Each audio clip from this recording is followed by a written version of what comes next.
और यहाँ पे भी जो सत्संग के दौरान भी हमने सुना, चाहे वो छोटे बच्चे की ज़बान से हो, चाहे बुज़ुर्गों के, चाहे वो कोई भी तरह का सहारा लिया हो, स्पीच का, गीत का, कविता का, तो सबने एक ही बात दोहराई कि ये जो मिशन हमें क्या शिक्षा दे रहा है, ये ईश्वर परमात्मा पर निरंकार, ये हमारे लिए क्या अहमता जीवन में रखते हैं। और हालांकि ये भी उस तरह से देखा जाए तो हम अगर सिमरन कर रहे हैं और निरंकार प्रभु परमात्मा को याद कर रहे हैं तो उसका उद्देश्य क्या है कि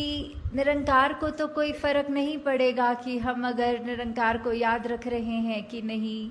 पर हमें अपनी इस जीवन काल में किस तरह जीना है वो अगर नज़रिए से देखें तो हम सही रास्ते पे हैं कि गलत, वो जो हमारा एक है मेजरमेंट लेने का कि किस तरफ हैं हम, उसको अगर तोलना हो तो यही पता लगता है कि अगर हम सिमरन करके कोई भी कार्य का डिसीजन ले रहे हों तो हमें अपने आप पता लग जाएगा कि अगर मन में वो कार्य करने का समझ में आता है कि गिल्ट फ्री हो के एक स्वच्छ तरीके से मन के भाव खुश हो रहे हैं तो हम बिल्कुल ठीक डायरेक्शन में चल रहे हैं। और अगर वही बात कि हम कोई कार्य करते हुए भी मन में ऐसे सोच आ रहे हैं कि ये डिसीजन तो बिल्कुल जो सत्संग में सुनते हैं ऐसे चीज़ों से बिल्कुल उलट है, तो हम खुद ही समझ सकते हैं कि क्या हमारा वो एक निर्णय करना उस चीज़ पे कि इस समय चाहे वो छोटी बात हो चाहे बड़ी हो, इतना भी हो कि अगर हम एग्जाम्पल के तौर पे आजकल की दुनिया में जहाँ पीयर प्रेशर की बात करते हैं, तो अगर कोई हमारे साथ वाला ऐसा कर रहे हैं जो हमारा मन उस तरह नहीं मान रहा कि ऐसा करना तो उचित नहीं है, तो अगर हम वो कार्य कर लेते हैं और वो अपने आधे दिल से, जैसे हाफ हार्टेडली बोलते हैं, तो उससे समझ में आता है कि निरंकार ने तो हम सबको वो चेतनता दी है वो डिसीजन मेकिंग की, तो वो हम किस रूप में किस तरफ वो लेकर जा रहे हैं। क्या हम सिर्फ उसी लिए ये कार्य कर रहे हैं कि सदियों सदियों से ये कार्य हो रहा है और अब तो ये परंपरा बन गई है, ये एक रूटीन बन गई है, तो हमें ऐसे समय में वो चीज़ों को सोचना कि ये जो भी हम कर रहे हैं ये एक अंधविश्वास की तरह एक ये अंधाधुंध कार्य ना होता रहे, पर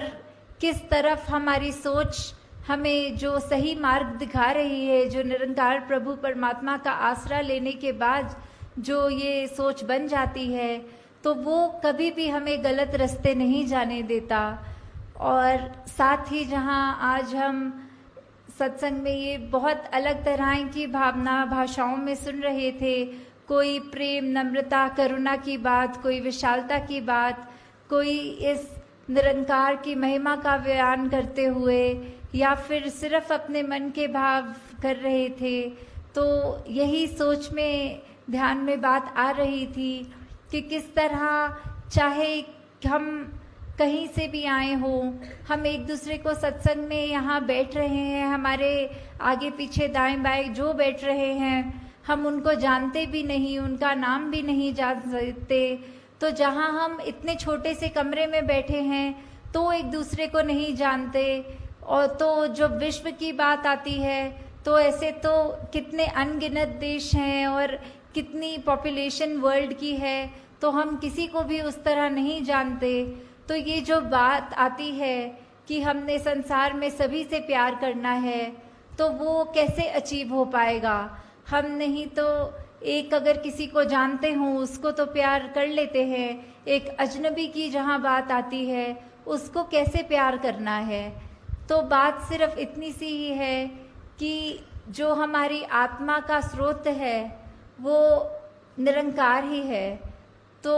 वो हर एक के अंदर है, वो सिर्फ ये मनुष्य शरीर वालों के लिए बात ही नहीं बल्कि पूरी वनस्पति या पूरे जो भी स्पीशीज़ हों इस संसार में सभी में तो है,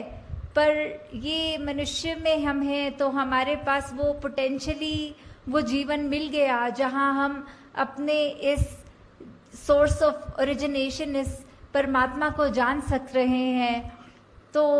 वहीं वो बात जहाँ प्यार की कि जब हम एग्जाम्पल देखें तो अगर हम एक ट्रेन में या कहीं पे भी ट्रैवल कर रहे हों तो हमारे साथ जो बैठे अजनबी हैं तो हम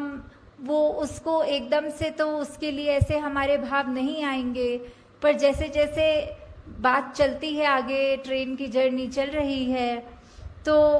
वहीं हम थोड़ा सा भी अगर जानकारी उनके बारे में ले लेते हैं तो कहीं ना कहीं हमें वो एक फेमिलियरिटी फैक्टर मिल जाता है। ओ आप तो हमारे ही शहर के हैं, अच्छा आप जहाँ रहते हैं वहाँ हमारे रिश्तेदार रहते हैं, या कुछ भी ऐसी बातें होती है कि धीरे धीरे वो जहाँ एक अजनबी है उसके लिए मन में वो एक सॉफ्ट कॉर्नर बनना, वो एक प्रेम का एक थोड़ा सा दर्जा उसके मन में हमारे लिए जो आना। तो अगर हम सिर्फ ये कम्युनिकेशन रूप में भी चाहे जो अभी तक बिल्कुल अजनबी था अब वो हमारा जानकार हो गया, और ऐसे ही जहाँ लार्ज स्केल पे देखें, दुनिया की बात करें, तो ये तो संभव ही नहीं कि हम हर एक से जा के बात करें और ये फेमिलियरिटी फैक्टर देखें। तो किस तरह यही है कि सभी से प्यार करना, क्योंकि हम इस परमात्मा से करते हैं तो सभी से करते हैं। तो ये प्यार करना मतलब हर एक के पास जाके जताना प्यार तो संभव भी नहीं है। तो किस तरह हम जहाँ छोटे से ही दायरे में अगर हैं, अगर हम उसमें ही हर एक से प्यार करें तो हम पूरे सृष्टि से, पूरे ब्रह्मांड से प्यार कर रहे हैं। तो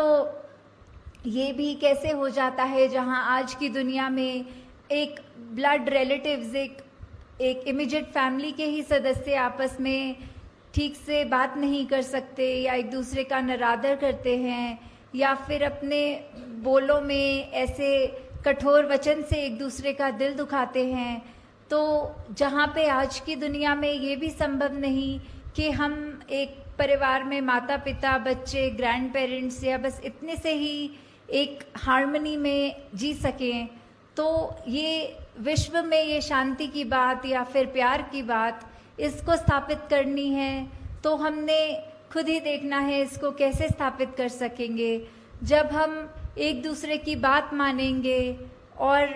लॉजिक तो है अपनी जगह की, अगर कोई चाहे उम्र में बड़े हों, परिवार में छोटे हों, वो अगर बिल्कुल कोई ऐसी बात कर रहे हों तो सिर्फ ये भी नहीं कि चलो बात माननी है, हमें ये सिखाया है, अगर वो बात लगे कि ये अभी बिल्कुल ऐसी बात कर रहे हैं जो उसके खुद के हित में नहीं है और परिवार का भी माहौल खराब करने वाली बात है, तो उस समय हमें यही एक जो अपना गुरुमुख का जो एक कर्तव्य है तो वो हमने रखकर अपने भाव उनको भी समझाना है कि ये आपकी बात जो है ये अपनी सोच को किस तरह मोल्ड कीजिए, या फिर परिवार रूप में भी इसके साथ हम आपके साथ सहमत नहीं हैं। आप सत्संग का कोई उदाहरण कोट करें या जीवन में कहीं भी कुछ हो, उससे अपने बड़े बुजुर्गों को भी अगर समझाने की जब बात आए, उनको भी, बच्चों को भी, तो इस तरह उनको भी समझा कर कि चाहे देखा जाता है दुनिया में तो कोई जो जाति पाति की बात तो छोड़ो, घर के अंदर भी अगर एक डोमेस्टिक हेल्प जिनको हम कहते हैं, जो हमारे साथ कभी खाना बनाने की मदद या घर की साफ सफाई की कर देते हैं, तो कई बार ये भी दुनिया में देखा जाता है कि उनके साथ ही जो व्यवहार है वो ठीक नहीं किया जाता या फिर उनको नीचा माना जाता है। तो उनके अंदर भी तो उतना ही परमात्मा, वही परमात्मा है जो हमारे अंदर है। तो ये भेदभाव कैसा, ये ऊंच नीच कैसी, कि हम एक बात तो ये बिल्कुल हिपोक्रेसी की बात हो गई कि जहाँ हम मुंह से तो कहेंगे कि सब एक हैं, सबसे हमारा प्यार है, और वहीं घर के अंदर का माहौल ऐसा कि कोई किसी को ऊंचा मान रहे हैं, किसी की बातों को हम ऐसे अपनी सोच को ज़्यादा सुपीरियर करके उनकी सोच से सोच रहे हैं। तो ऐसा करना भी एक भक्त के जीवन में शोभा नहीं देता अगर ऐसा हुआ जा रहा है।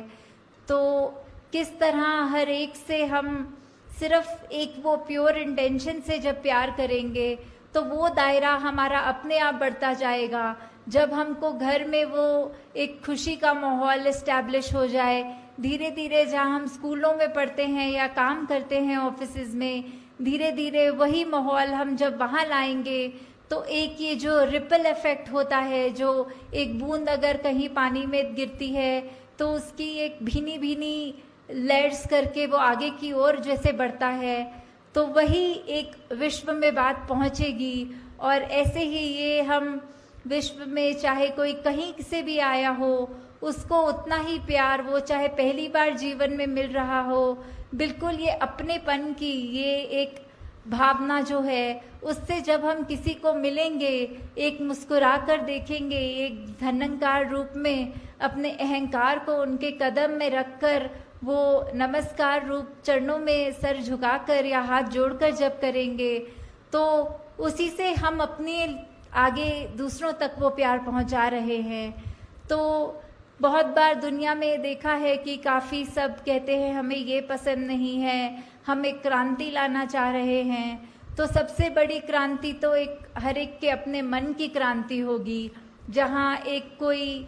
मॉब इकट्ठा करने की ज़रूरत नहीं, बस हम अपने आप को बदलते रहें, हमारा जीवन इतना अच्छा हो जाए कि और कोई भी वो जीवन देखे तो बोले इनके जैसा ही बनना है, और वही क्रांति फिर उसके आगे मन में अगले के होगी। और ऐसे ही हम ये जो विश्व शांति, विश्व प्रेम, बंधुत्व, भाईचारा, या हम ये जो हार्मनी इन वननेस की बात करते हैं, वर्ल्ड विदाउट वॉल्स की बात करते हैं, इसको एक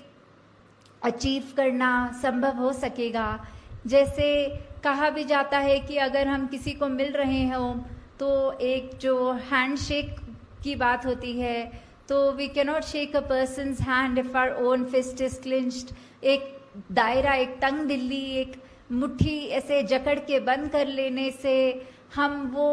कैसे दूसरे का हाथ मिला पाएंगे। हाथ मिलाने के लिए तो हमें अपना हाथ खोलकर उसके हाथ के साथ अपने हाथ को छूकर वो एक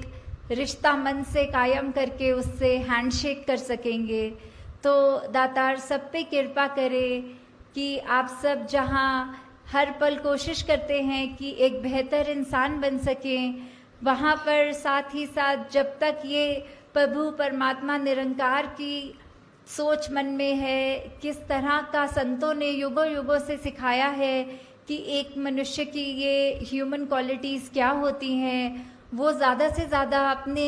लाइफ में डालने की, उतारने की जब तक हम कोशिश कर रहे हैं, तो हम तब तक एक ठीक डायरेक्शन, एक हमारी दृष्टि, दिशा, हर चीज़ एक तरफ है।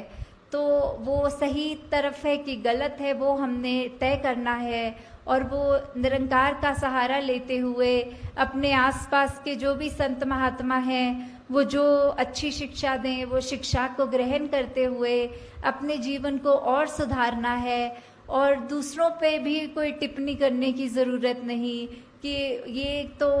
बोलते कुछ हैं, इनकी पर्सनल लाइफ में झांक के देखो तो इनका जीवन तो अलग है। ये सत्संग में तो आकर कहते हैं कि गाली गलौच नहीं करना, और इनके घर अगर जाओ तो ये तो प्यार से ही बात नहीं करते।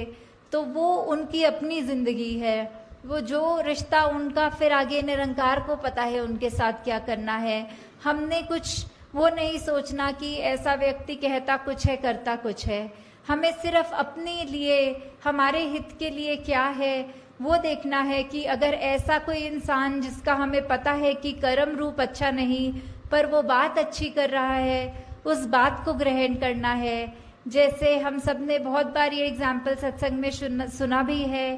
कि बाबा गुरबचन सिंह जी के पास जब सब कोई आए थे महापुरुष और कह रहे थे कि आप कहते हैं कि हर एक में उसकी अच्छाई ढूंढनी है, तो आज सुबह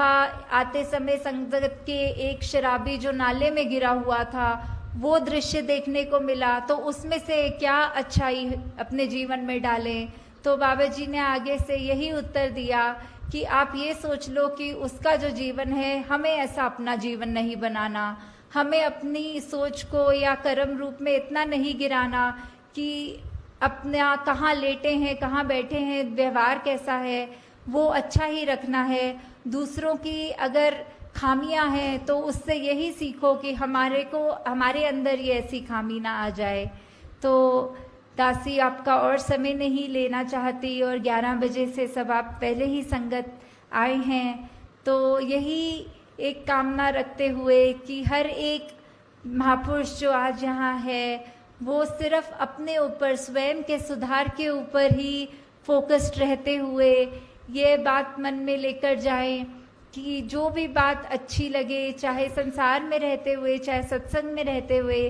किसी की ऐसी बात हो कि अगर एक मनुष्य की 10 बातें बुरी और एक अच्छी, तो भी उस मनुष्य से कैसे प्यार किया जाए, उसको रिस्पेक्ट कैसे कर सकें, वो उसकी एक कोई खूबी लेकर उसको उसी तरह प्यार दिया जाए। तो दातार कृपा करे कि सेवा सिमरन सत्संग आप सबकी झोली में जहाँ हमेशा रहे, वहीं सबका ये जज्बा भी वो कायम रहे, एक सुधार के लिए आगे से आगे बढ़ते चले जाएं। साथ संगत जी, धारणकार जी।